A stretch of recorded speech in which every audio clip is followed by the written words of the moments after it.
All right, welcome to Geek Vice, the official podcast of the Antarctic croquet team.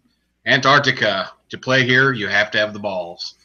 Now for our host, Morph. Welcome everybody to Geek Vice episode number 94. 94. I should change my notes to actually say the right number. Two geeks struggling to be heard across the vastness of the World Wide Web. We dare to go where millions of men had gone before. I mean, really, someone had to show us how to do it. Thanks for joining us in our geekdom as we discuss all things geek and sometimes relevant topics. Today we go down the video game and tech industry path and throw in a little tabletop role playing, a little board games, and we've got ourselves Geek Vice. So the other guy over there, that guy's Kip. How you doing, Kip? Doing pretty good. I just heard some rumbling of thunder off in the distance, so It's we coming may back. we may be getting some thunderstorms while we're doing this. Yeah. So if all of a sudden we disappear, it's because Kip got struck by lightning. Can we dream? Can we dare to dream? Oh man. So Kip, we are podcasting on a holiday night. Nobody had to work today, or at least neither of us had to work today. So did you do anything fun over this last week and today where you didn't have to do anything? I did. I had a whole geeked out weekend planned. Friday night, went over a friend's house to play some board games. We played Boss Monster, which is a card game in which you are the boss monster and you're trying to kill adventurers that are going through your dungeon. Pretty decent. Of course, I didn't win. Didn't come close. We followed that up with a game of Formula D, which I did win, but I think it's because I've played the game a million times, and the other two guys, I think one had played once before, one had never played, and then he overran one of the curves early in the race and was out like quickly. So probably wasn't a lot of fun for him.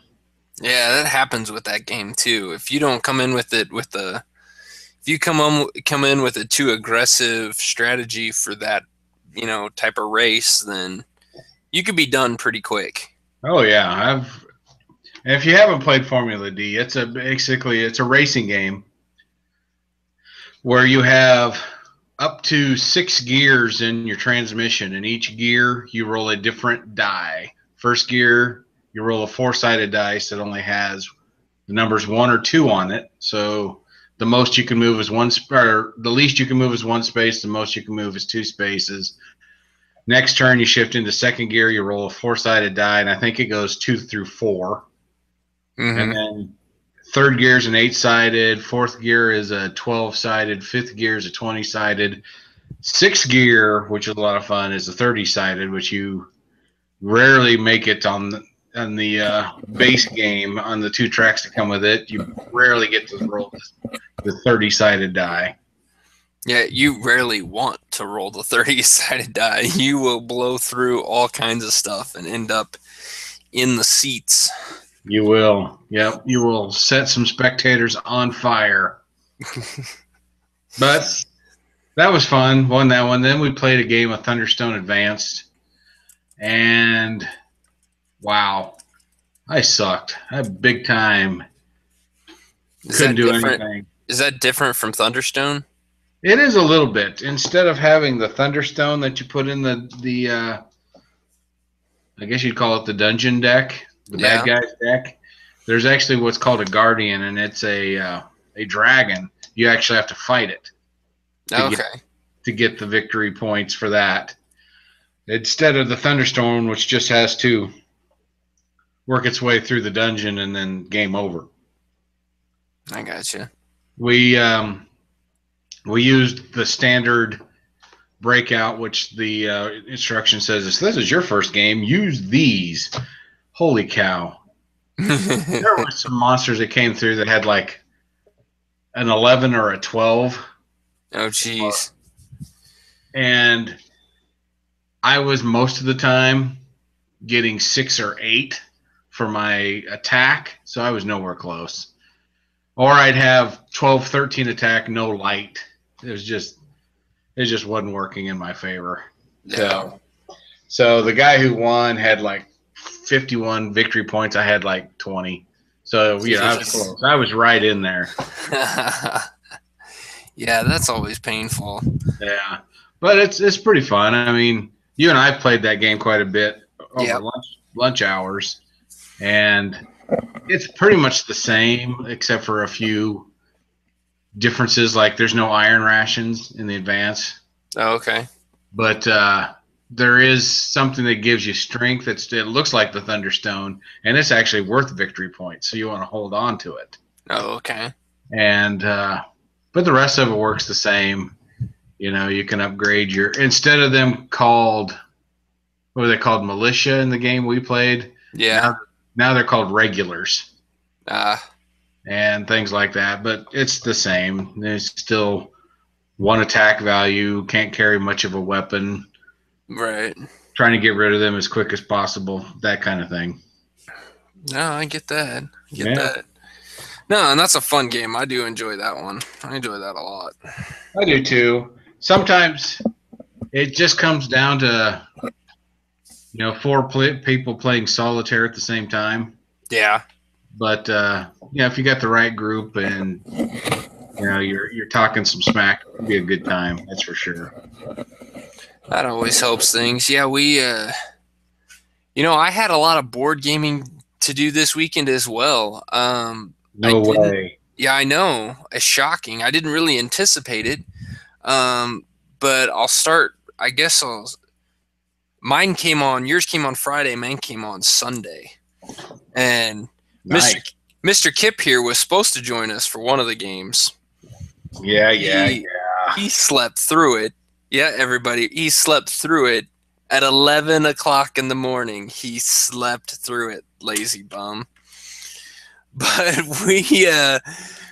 me and a couple of friends of ours started a new role-playing campaign, which is the Marvel Heroic Role-Playing Game. And this game is a lot of fun. Somebody who's way smarter than me could tell you what system this is based on, but I really have no idea because I don't really know very much about role-playing games. I think it's the Cortex. Cortex? Yeah, that sounds about right. Yes, Cortex. It says it right here on the back. There it is. Cortex. All right, from 3-point land, I nailed that one. Nothing. Boom. Now, if only he could show up to actually game with us. Well, I need my beauty rest, and it takes until past noon to get it done.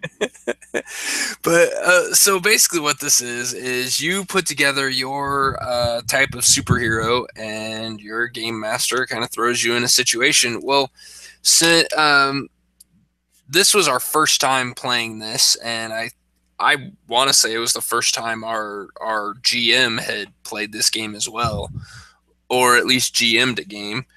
And so the way he kind of set it up, and he was even going to do this. I found out if you and your wife would have been there. He set it up so we ran. Basically, it was going to be individual scenes for this, kind of start us out all in different areas in the city, having to deal with a similar event.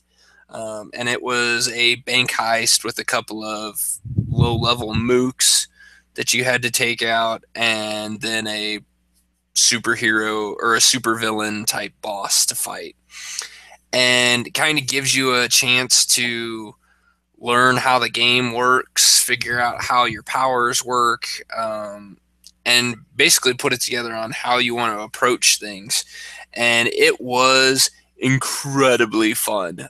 It was a little frustrating at first, just because you didn't know what to do. But once you started thinking about it in a less in a how do I get the highest roll, and thought on it more along the lines of what would be the coolest way to use my powers, and then let your GM help you figure out, okay, well, you want to use this and this and this. He had a cool little chart set up for us to kind of help us make sure, because the way this works with the Cortex system is you basically have your different groups or your different power sets, your different distinctions and situations, and you basically build your dice pool based off of what you want to do, the size dice that you want, whether it's a good thing or a bad thing. Add up your dice pool, and then you roll your dice. And you only need 3 of those dice. You can use plot points to get you to use more dice. So it was kind of interesting to be able to sit down and just kind of, it was fun to come up with this idea. My character is a kind of a teleporting kind of like a Nightcrawler type character. And so I got into a fight with this big military type guy, expert combat guy, and I'm just trying to, jump around, dodge his attacks, and punch him when I can. And every time I go to punch him, he just like shrugs it off like it was nothing. So that was kind of painful. So I started to take some hits and was feeling kind of hurt. So I decided, you know what, I'm going to get up. I had gotten right up next to him, and I'm like, you know what, I'm tired of getting hit right next to you, so I'm going to basically give him a big bear hug. And I'm not a strong guy, but I teleported up into the air, then kind of pushed him off towards the ground, jumped off, teleported, and landed back on the ground safely, and watched him go plummeting to the ground and go boom, which was awesome in my head and actually worked really well. But it was also one of those, this is my last hurrah thing, and if I wouldn't have succeeded there, I would have been dead. So, yeah, it was fun. It was the other person that was playing with this, Julie, her character, this is the first time I'd got to see her character, and some of the stuff that she was doing was just awesome. She's kind of has control, like a fire maiden type thing, controls fire, and she was doing all kinds of fun stuff. I took my mooks out really quick, but then I was getting my ass handed to me by my supervillain. She kind of sat there and toyed with all of them and almost got her supervillain down, knocked out of the fight, and then decided, well, you know what, I'm tired of these mooks over here that I have encapsed in a ring of fire. So the mooks were sitting in a circle singing Johnny Cash. And she just exploded that fire and burnt her supervillain and her 2 mooks and just knocked them out. I'm like, man, I don't have anything like that strong. Wow. Can you be my friend? Can you come over here to the other side of the city that you don't know who I am and come help me? Because I'm getting toasted. But it was a lot of fun. It was a lot. We're figuring out when the next time we're going to do this for, and Mr. Kip there's going to need to show up, because it was way too much fun for him to miss out on this 2 times in a row. Yeah, I feel pretty bad that I missed out on that. I really need to join in because I don't even remember. I remember my character's name is Stingray, but I don't remember any of his powers or anything like this. Yeah, and the way our GM Brad had it all set up, he had the papers, like all of our sheets, in a laminated, or like in a 3-ring binders, like those slip sleeves. So he had dry erase markers, so you could write on your sheet, and then just kind of erase it as you needed to, which worked out really well. And he had a chart to help you keep track of your, like how to build your dice pool. So you were able to just go down this chart and be like, okay, I need to put one in for here, and what am I going to use for here? What am I going to use for here? What am I going to use for here? And just kind of build up your dice pool that way. It worked out really well.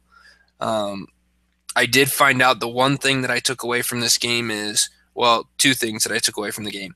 One, my character is not nearly strong enough to take somebody on head on, so I really need other people working with me. Me being solo, not so hot. Two, I need a lot more dice. So you use a lot in this game. You use a lot of D6 and D8s, and I didn't have nearly as enough D8s, and I didn't have enough D10s. You don't need very many D4s, but you do need a lot of D6s and a good amount of D8s and a few D10s. So if you're get myself some D8s because I have tons of D6s. Yeah, I do too. And if for those gaming newbies like me, if you go to play this game, make sure you have a good set of dice, or you're playing with somebody who has a good set. It was nice that our GM had a gigantic box full of dice. So anytime I needed a dice, I just borrowed them from him. So that was a lot of fun. It's a good game. I recommend it for people. If nothing else, just take a look at the book. It's kind of cool. It deals with all the Marvel characters, but you can create your own as well. So a lot of fun. The other board gaming I did was also on Sunday evening. Didn't anticipate it, but I got back from doing the Marvel game and got back to the house, and my neighbors came over for dinner, and so we're sitting around the table, and we got done eating, and my wife, of all people, suggested, "Hey, why don't we play Flapjacks and Sasquatches?" Excellent. And I said, "Why, yes, we can." So broke out Flapjacks and Sasquatches, introduced my neighbors to that game and their daughter to that game, and had a lot of fun. Played a couple rounds of that. I lost all of those. My neighbor, she won the Hannah. She won both games. So that was it was a lot of fun though. It was fun watching them. I had to text Kip a couple times on making sure I was getting some of the rules right, because I knew it was stuff we had discussed before. And you do realize the irony of asking me for a I know. Yeah. Yes, but you were the one with John and Bill's direct line, and I knew you had asked these questions before, so I knew you'd have the answer. And really, I went ahead and went against the rules because Conley, the 3-year-old, was up there helping play, and he played a break your axe on me, and I had the longsword, and so I just went ahead and said, "Yeah, you know what? That's gonna work," just because it would make Conley happy, and it made him giggle and laugh so much that he used my axe. So I took one for the team there, but it was a good time. And then to top it all off, the neighbor kids came over, and the oldest one, who is Pearson, is 11, I believe. Jocelyn is 9, and then Reese, who's my son, who's 6. We're down here in the basement playing Flapjacks and Sasquatches this afternoon. So I'm slowly converting people to be geeks. Well, it's a calling. Yeah, it's my role in life. I don't have much importance, but I feel like that's at least something. So, yeah, we had all that going on. Yeah, you had more going on than I did. Like I said, we played games Friday night at Jason's, and then a lot of this weekend, the wife and I just spent playing Jurassic World Lego on the PS4, trying to 100% that thing out. We're in the 70s now.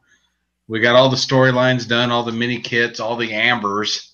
So now we just have to do the sandbox stuff. So this is as close as I've ever gotten to completely completing a Lego game. That's awesome.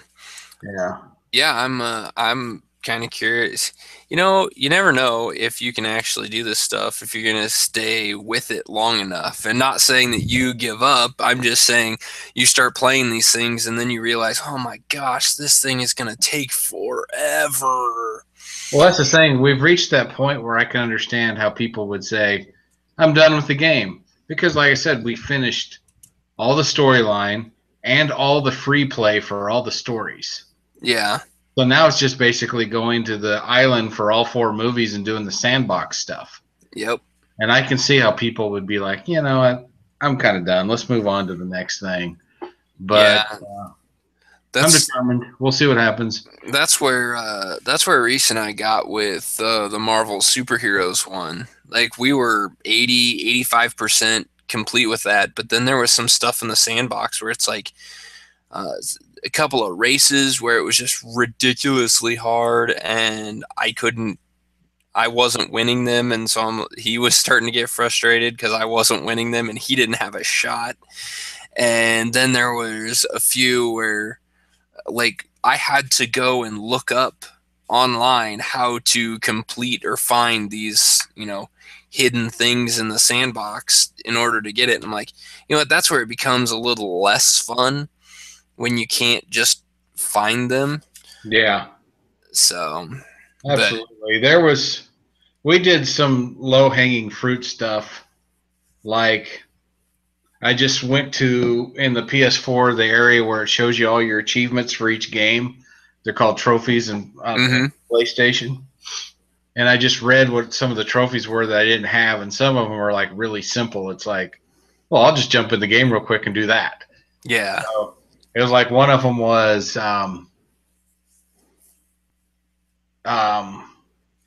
you could unlock Mr. DNA as a character, and then go into one of the storylines where you actually have to build something out of Legos and use him trophy.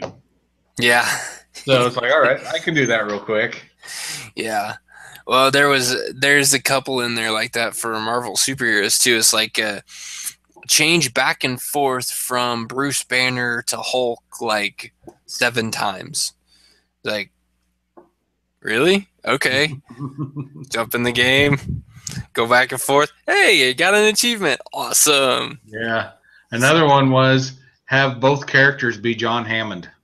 Oh, yeah, that's super easy. That was very tough to do. Yeah. So, that's good. I'm looking forward to seeing how far you actually get that and if you do get 100%, because I think the closest I've got was the Marvel superheroes one where it was, we're 85%. I was shocked how far we got into it. Most of it was Reese playing. So yeah, there's still some stuff that to me are fairly easy to do. I'm pretty sure the races I'm not going to get those very easily. Yeah. Because I completed one today, and I think it was probably the one that the programmers probably considered the easiest. And it still took me like 5 tries till I got it. Yeah, it's like some of those you just everything has to hit exactly right. And yeah. Well, before we jump off of video games for a second, I want to mention Humble Bundle out there for, I know there's a few people out there that listen to us that play video games on their computer. Humble Bundle has a Tom Clancy bundle going on for the next 7 days. And this bundle actually includes the new Tom Clancy Rainbow Six Siege for the computer. Now, in order to get that game, you have to pay $75. Yeah, but you get all those other games with it. So yep, you get that game along with 1, 2, 3, 4, 5, 6, 7, 8, 9, 10, 11 games, not counting 12 if you count Siege. And there's also a nice little spot here that says more games coming soon. So you could get more than 12 games for this $75. And you get a t-shirt and 66% off any 3 Ubisoft titles in the Humble store. So that is all for your $75. Now, if $75 is too much for you, you can go pay $10 and you will get 11 games and anything more that they add on there. But that includes Tom Clancy's Splinter Cell Blacklist, which just came out earlier this year, I believe, or late last year. So it's a new game. Or newer game. Also has Splinter Cell, Splinter Cell Conviction. Yeah, and then it's got, of course, some Rainbow Six titles in there as well. So it's I'm actually thinking about doing this. The only kicker is these are tied to Ubisoft, so it's the Uplay system, which I'm not exactly sure what that means. I don't either. I don't know if that means that I've got to install another client in order to run these games, or if they will install directly on Windows. It says redeem for Windows, but we'll have to see. I'll try it out and I'll let you guys know. But this has got 7 days left on it, so by the time I report back, this bundle will be over. So if you like Splinter Cell and like Tom Clancy games, go check that out. Those have a lot of online play, a lot of multiplayer, correct? Yep.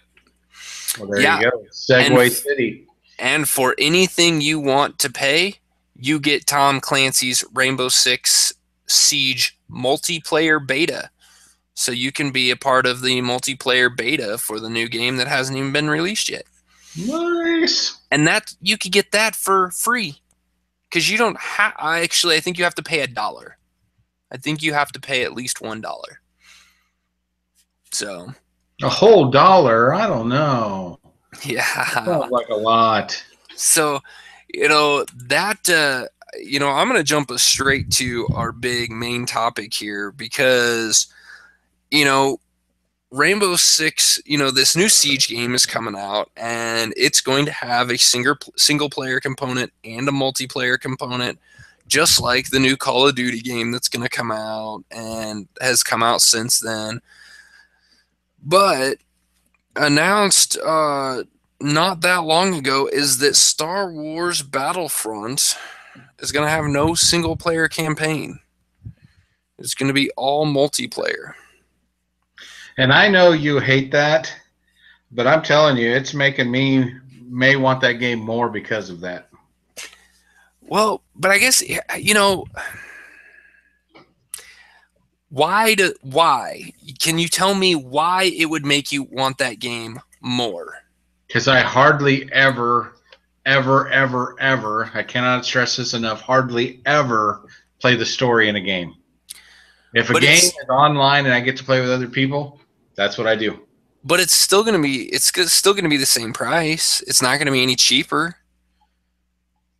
Doesn't matter. So do you feel like is it just the idea that, okay, now the developer is going to spend more time making sure this multiplayer thing is going to work and the matchmaking works and you're not going to get slaughtered by a bunch of noobs or... Oh, I will get slaughtered. There's no two ways about it. Yeah, I mean, I'm curious to see how this is going to work and if this works as well. I mean, Destiny tried this. I mean, Destiny went out and kind of did this same sort of thing. EA also did this with Battlefield Hardline. But, Destiny didn't get a whole lot of good reviews straight out of the gate. I didn't pay any attention to Battlefield Hardline, so I have no idea what it did. But, could this end up being bad? Could this hurt the game? And it might, because you've laid out some good arguments that what if the matchmaking and all that just sucks? The game's done. Yeah. There's no, there's been times in the past that I've gotten onto a game and Call of Duty, and the servers were overloaded. I still wanted to play, so I just jumped into story mode and played that. Right. With a game like this, that's not an option, and I could understand where people would have a concern about that. Yeah, and it's for me. I like playing campaigns. I like playing stories. Stories in video games are what get me into the video games, like gets me into playing them.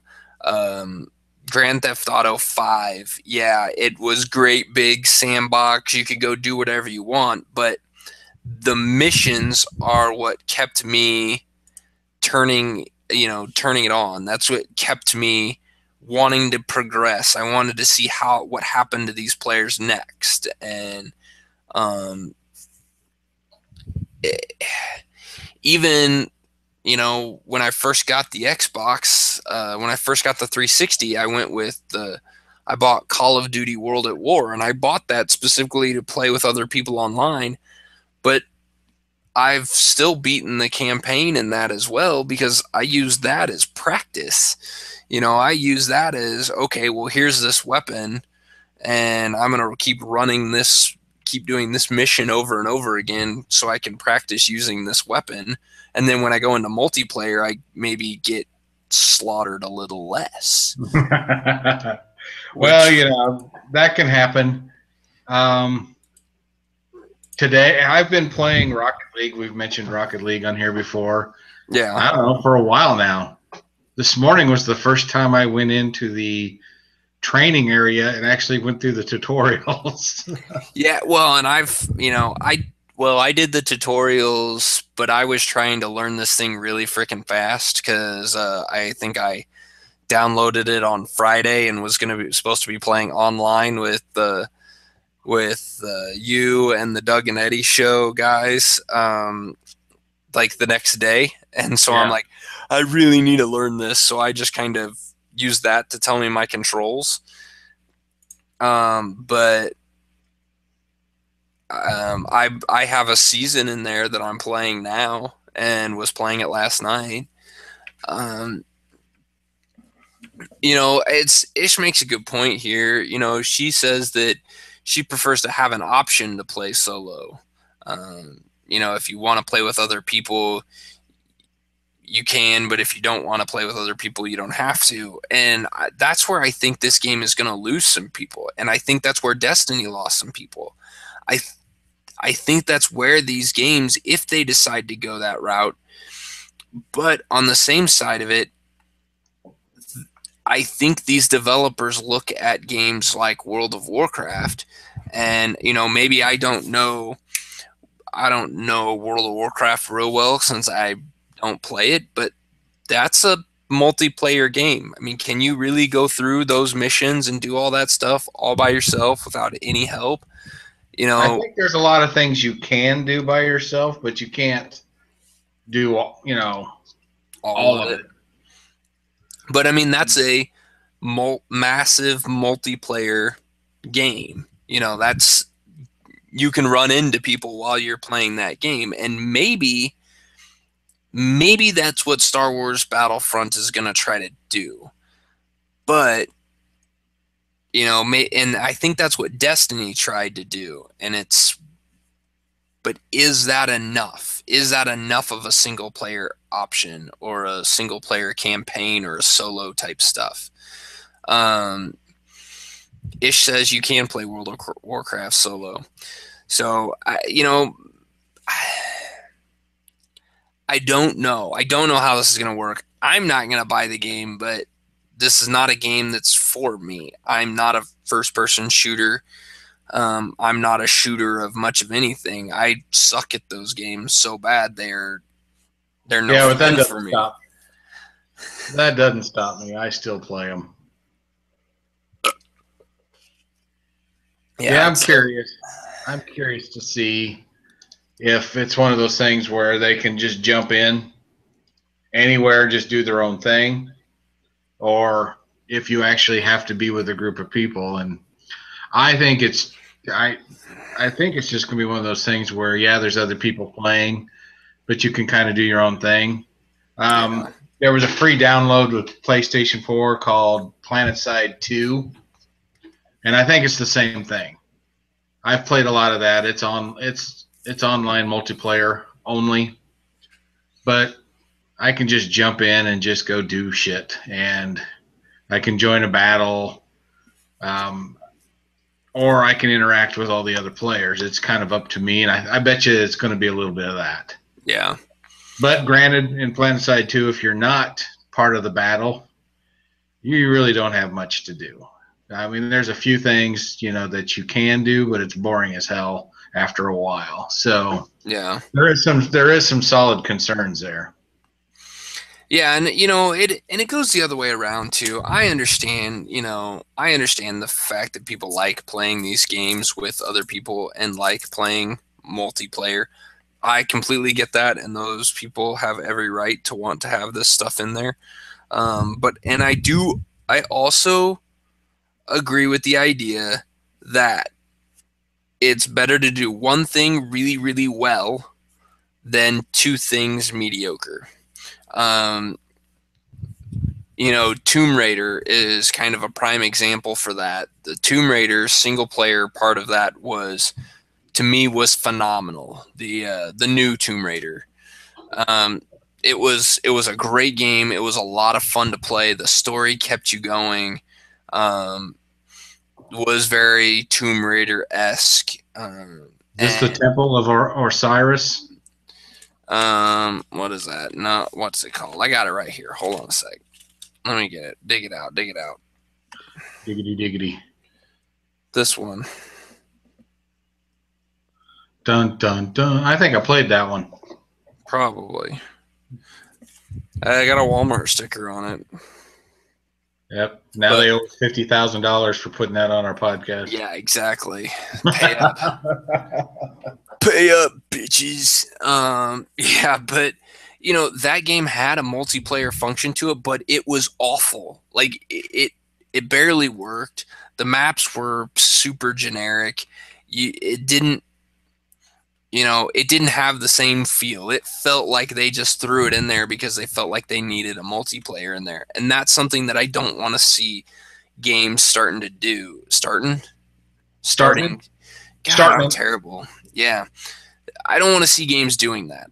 If you're going to do both options, then you just need to make sure you have both options available. But, or that you spend some time to make them right. You can't just throw them out there. So maybe that's what they want to do with Star Wars Battlefront, is just be able to focus on the multiplayer and say, you know what, we're not going to put a half-assed, like Call of Duty does with their single-player stuff. They're pretty... the story's not really all there for the most part, for the ones that I've played. And, they're kind of laughable stories for a game that should be a little bit more serious. So maybe, I don't know, maybe it's going to work. We'll find out here in a couple months. The game comes out November 17th. So we'll see what the sales numbers do for it and if this hurts it or not. Yeah, I'm kind of torn on the Battlefront thing. I know I'll buy Call of Duty. That's just, I think there's even a memo on the desk of the head of that company saying Kip Killigan's going to buy this game no matter what we do. But one thing I would wish they would do is make achievements in the online multiplayer. Yeah. Not just in story mode, but that's a whole different story. But I am holding out on the Battlefront, the Star Wars Battlefront. I'm going to have to, I don't know, see what my friends say. I'm sure maybe somebody from the Doug and Eddie show will play it, or some of my friends who are hardcore gamers, maybe they'll play it, get their take on it before I plump down a chunk of cash for that bad boy. Yeah, and I have to see what the reviews do too, because that usually is a pretty good gauge. But you also have to take into consideration that there's going to be some people that just give this thing a bad review just because it doesn't have the single player in it. I mean, that's happened. I expect that. Yeah, so that happens with everything.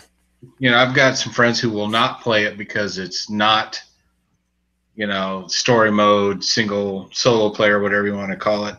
And they won't even try it because of that reason. Yeah. I can't blame them because I have a lot of friends who won't play. You being one of them, don't want to play with other, multiplayer online because you hate people, and I that's just fine.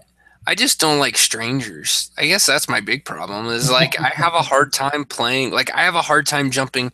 I played Rocket League last night and I could have just gone out and joined a online game and just started playing playing in other people's games, but it's just like, well, I don't know if that's really going to be any fun. Like I don't. You got to give it more of a chance. I prefer it, especially Yeah. that game, because you can. I have yet to talk with somebody other than when we played with Doug, Eddie, Corey, and you. Yeah. That's the only time I've been on that game and used my headset. Yeah. So You just played and didn't listen to anybody. nobody talks. Oh, That's hilarious. Nobody talks. So, interesting. but we need to do that again. I thought we were going to do it this weekend, but I guess nothing ever happened. But Yeah. we'll have to get on. If let's it get did, on I Doug and was Eddie's asleep. case. I was getting to bed early so that I could make sure I was up before and at our gaming session at 11 a.m. Yeah. Really? Okay, here's my thing. And I did this entire weekend, and it's bad. Is the wife would go to bed, I'd turn on the PlayStation, I would play Rocket League for probably 2 hours, and then I turn that off, go to the History Channel, watch something on about World War II, and then when I finally started feeling like I can't stay awake, then I go to bed. But unfortunately, it's like 2:30, 3 o'clock in the morning by that point. So yeah. So, and then the cats, they wake me up around 5:30 every day because they're like, the world's coming to an end. You better feed us now. Yeah. So I do that. Then I eat a bowl of cereal because I'm starving. And then I go back to bed and sleep for about 2 more hours, and that usually puts me out past noon. Right. Yeah. I can understand that. See, look at that. She even plays the games online. See? Yeah, she does. You need to step up. She was even online. She was online last night. I saw her on Steam. She her and I are friends now on Steam. So, yeah. Yeah, when she buys her kids a PS4, then she's going to have to friend me. Yeah. Yes, she will, and I'm sure she will too. And then when Morph gets his PS4, then Yeah, I don't think that's gonna happen because I'm broke. I am flat broke. Well, I think I'm actually going to turn it on, and play a couple of games before I go to bed tonight. Yeah, I mean we knocked some stuff out tonight. We're flying through this show. That's right. We make it look easy. I gotta finish copying my comic books over to my tablet though. And I shared a folder with you on Google. I did. I saw that. That is perfect. Thank you. I've already copied those off, so put them on my hard drive. One more thing that I want to. Come on, Ash, you gotta like your kids more than that. The one thing that I wanted to mention is this, happy accidents. What happens from when scientists kind of screw up, we end up with cool things like Post-it notes. The glue that 3M was trying to come up with a super sticky adhesive glue, and they screwed up in making the formula, and it like stuck just enough, but you could take it off and re-stick it a whole bunch. Yeah, but what I'm worried about is you said cool stuff like Post-it notes. Well, how Post-it notes are cool? I don't know. You worry me. Well, could you imagine your life without Post-it notes? Well, I mean, I've seen your computer monitor at work, dude. You have Post-it notes all over that thing. Not anymore. I just have a Post-it note where I drew a face of a witch. And that is my Halloween decoration perpetually. That's awesome. And then I drew another one that's just flames and put that on the other side. So that's all I've got. Well, okay. So this, gunpowder-ish. That's another good one. That stuff's cool. There you go. So these scientists are trying to figure out how to extend the life of lithium-ion batteries. Lithium-ion batteries.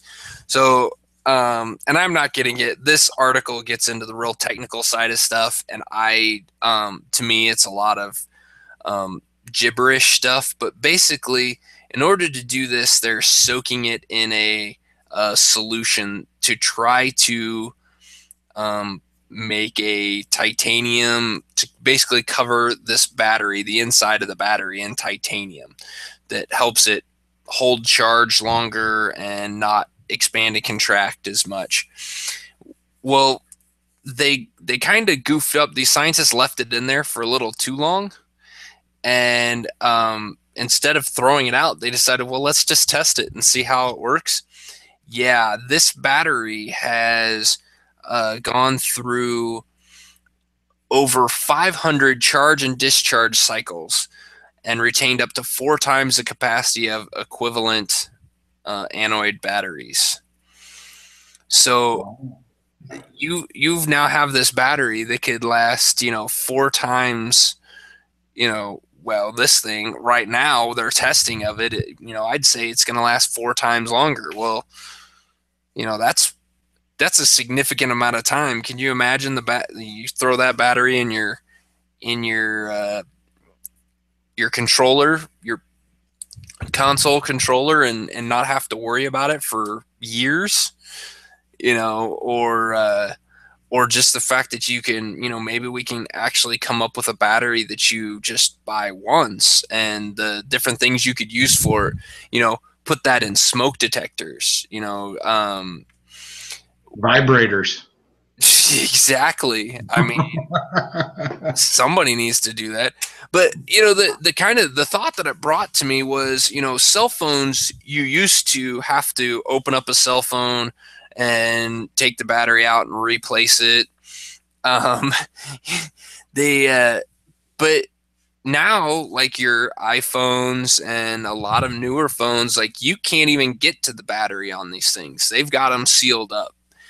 So these are the kind of those type of things. The battery resale market on those is non-existent. You can't go buy a new battery for your cell phone. No, but you can go buy a new cell phone. Exactly. Well, in this case, if the battery can last long enough, then, these cell phones, your cell phone hardware is going to go bad before the battery does. And to me, that's kind of cool. That's a hell of a selling point. The same thing with, maybe you could start seeing smoke detectors where you don't have to change the batteries in them. You don't even have to, you can't even get to the battery. It's sealed in there and locked in, so the battery just doesn't go bad. You can, it recharges off of the hardwire system that you just plug into it, and it just charges and uses the electricity that it needs to keep it charged and last as long as a smoke detector can last. I mean, that to me, I think the idea of this thing is really kind of cool, and so I kind of wanted to bring up this happy little accident that these scientists ran into. That is pretty awesome. I just hope that when I finally buy my electric car, that it's filled with these kind of batteries. Yeah, there you go. And it's possible if they can, that's kind of another thing. The batteries eventually start wearing down, and if they can find a way to make a battery that doesn't wear down, be perfect for your electric car. Yeah, Elon Musk, give him a call. Exactly. Put him in your Tesla. Exactly. So, all right, that's all I got for tonight. How about you, Mr. Kip? Oh, I'm ready to play some Rocket League. There you go. So if you guys want to go play Rocket League, go find Kip Killigan on PlayStation 4? Kip Killigan 616. 616 on PlayStation 4. You can go friend Kip and go play some Rocket League with him. He'll be on as soon as we end this thing. I am going to not be online, but you can find me on Steam. Just look for Morpheus with a bunch of numbers at the end of it. It's Morpheus 801128. So make sure you get Thunder, more thunder. Yeah, there's I'm starting to thunder here too. So, all right, guys, you can check out our blog at geekvice.blogspot.com. Keep a close eye on that. It is coming soon. A secret announcement from our lovely Isabel. Stay tuned to the blog. You can also look for it on Google Plus and Facebook. Just search for Geek Vice. You can follow that man on Twitter at Kip Killigan. You can follow me on Twitter at Geek Vice. And you can email us to comment on any of our ramblings or to suggest a topic or to tell me I'm stupid. Because everybody else does. You might as well join in. You can email us at geekvice@gmail.com. And I think that's all we got for tonight. And so we will see you next week. All right, Ish, we haven't forgot about the list of cons coming up. I just haven't got the whole thing together yet. So see you later. Laters.